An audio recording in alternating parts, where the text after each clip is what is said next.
ये एप्लीकेशन है, मेरा भी नहीं है। हम चुनाव कैसे लड़ेंगे? सुबह इतनी काली है तो रात का आलम क्या होगा। सर्वोच्च नेता के हैं 2 एपिक कार्ड तो कार्यकर्ता का हाल क्या होगा।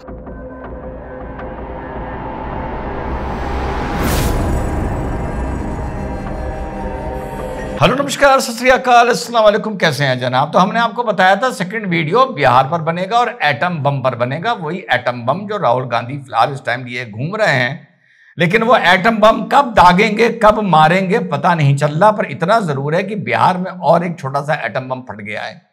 हुआ ये कि 1 अगस्त को इलेक्शन कमीशन ने पूरी लिस्ट घोषित की बिहार के चुनाव की कि किसका नाम है और किसका नाम नहीं है। वो अपने ऑब्जेक्शन फाइल कर सकता है, उसके लिए भी शायद 30 दिन का समय मिल रहा है।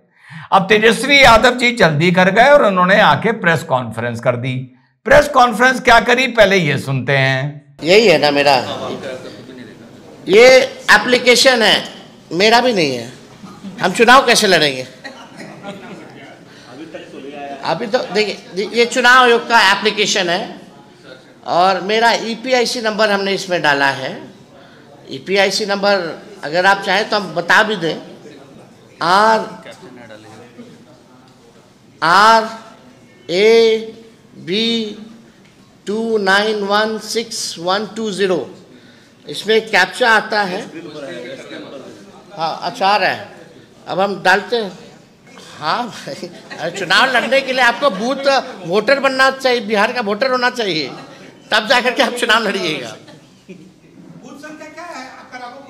नहीं, मेरा तो यहाँ है, दीघा के वोटर हैं, दीघा विधानसभा वेटनरी में।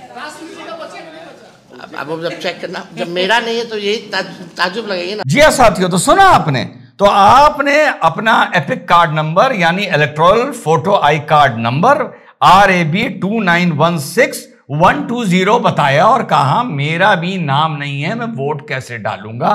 पूरी कवायद इसलिए करने चले थे कि दिखाने के लिए कि जो लिस्ट आई है उसमें कितनी बड़ी बड़ी गलतियां हैं। अरे इलेक्शन कमीशन ने कहा यार काहे नाटक कर रहे हो, काहे अपने आप को एक्सपोज कर रहे हो। तुम्हारा एपिक नंबर जो है, जिस कार्ड के दम पर तुमने 2015 और 2020 का अपने बिहार में चुनाव विधानसभा लड़ा है, वो नंबर है RAB 04562228। यहां पर तुम इलेक्शन कमीशन के हिसाब से रजिस्टर्ड हो और यही नंबर तुम पहले अपना दिखा चुके हो अपने दोनों चुनाव में। अब मामला यहां फंस गया है कि भैया क्या तेजस्वी के पास दो एपिक कार्ड हैं। एक पिक्चर तो देखी थी ना, मेरे दो बाप मेरे दो बाप, कौन था? सुनील शेट्टी था, उसमें छोटा सा बच्चा दिखाया गया था डबल रोल में। अब यह मामला फंस गया है कि एक जो कहावत है कि भैया गए थे नमाज पढ़ने और रोजे गले पड़ गए, तो साहब गए थे ओवर स्मार्ट बनकर और इनके लेने के देने पड़ गए। अब पूरा देश और इलेक्शन कमीशन इनसे यह सवाल पूछ रहा है कि भैया ये क्या धांधली, क्या घपले मचा रखे हैं। और तुम्हारे जैसे तो कितने लोग होंगे बिहार में जिनकी पकड़ धकड़ चल रही है। जब तुम एक इस कद का आदमी 2 कार्ड लिए बैठा है, तो सोचो आम आदमी का क्या होगा। मौका मिल गया भाई संबित पात्रा को, वो आपको पता है कैसे चुस्की लेते हैं। जरा सुनिए कैसे माहौल बना रहे हैं हमारे संबित पात्रा भाई। तेजस्वी यादव जी ने कहा कि इस इलेक्टोरल रोल में जिसे कि चुनाव आयोग ने अभी जारी किया है, मेरा नाम नहीं है। और चूंकि मेरा नाम नहीं है, क्या मैं इस बार बिहार के चुनाव में भाग ले पाऊंगा?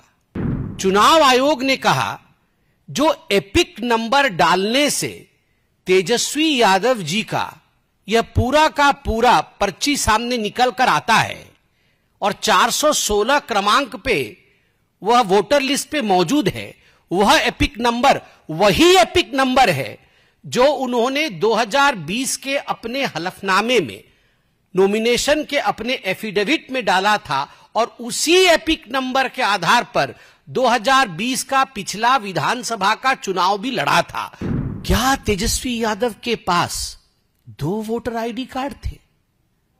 क्या तेजस्वी यादव जी के पास, मैं कैमरे में नजर मिलाकर, मुझे पता है तेजस्वी जी आप टीवी देख रहे हैं और मुझे यह भी पता है बगल में राहुल गांधी जी बैठे होंगे एटम बॉम्ब लिए हुए, आप दोनों बैठे हुए हैं, मैं दोनों से निगाह मिला के पूछ रहा हूं, क्या तेजस्वी यादव जी आपके पास 2 वोटर आईडी कार्ड है?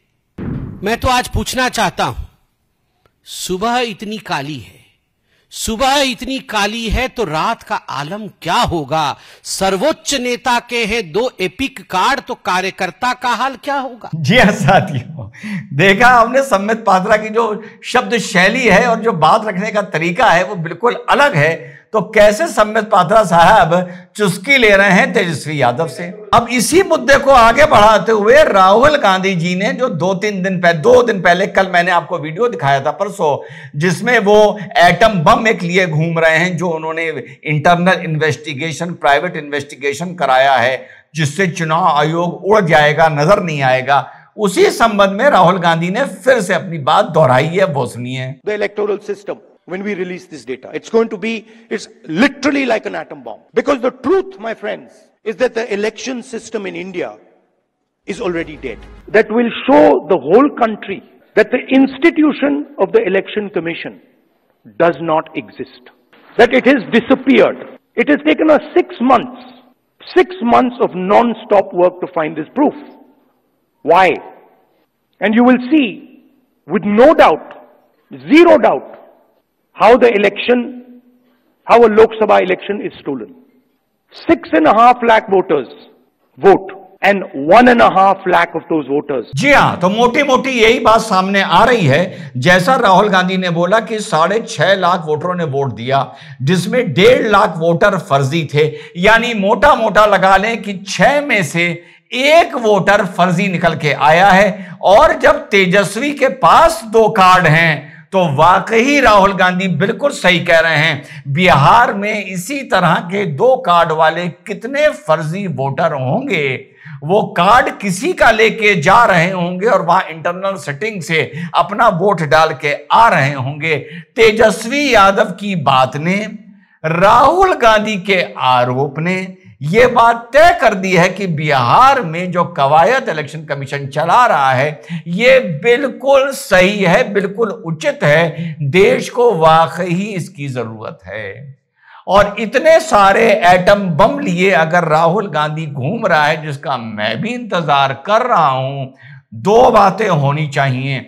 या तो वाकई इलेक्शन कमीशन बर्बाद हो जाएगा और देश की राजनीति में भूचाल, सुनामी, एक अर्थक्वेक आ जाएगा, या वाकई अगर फिर से इस आदमी ने हमेशा की तरह फर्जी बाड़ा किया, तो बहुत ही लीगल बात कर रहा हूं, संवैधानिक बात कर रहा हूं कि कम से कम 6 साल के लिए देश के लोकतंत्र के प्रति देशवासियों का और दुनिया वासियों के मन में एक भ्रम डालने के आरोप में कम से कम राहुल गांधी को 6 वर्ष के लिए इलेक्टोरल पॉलिटिक्स से निष्कासित कर देना चाहिए, सस्पेंड कर देना चाहिए। इसके एटम बम का इंतजार मैं भी करूंगा, आप भी करिए विश्लेषण के लिए। लेकिन फिलहाल जो बिहार में एक एटम बम फटा है, उसने ये साबित कर दिया है कि बिहार में कितने फर्जी एपिक कार्ड बनते हैं। जैसा संबित पात्रा जी ने बोला कि जब सर्वोच्च नेता का बना हुआ है तो कार्यकर्ता के कितने कितने होंगे। जय हिंद, वंदे मातरम, खुदा हाफिज।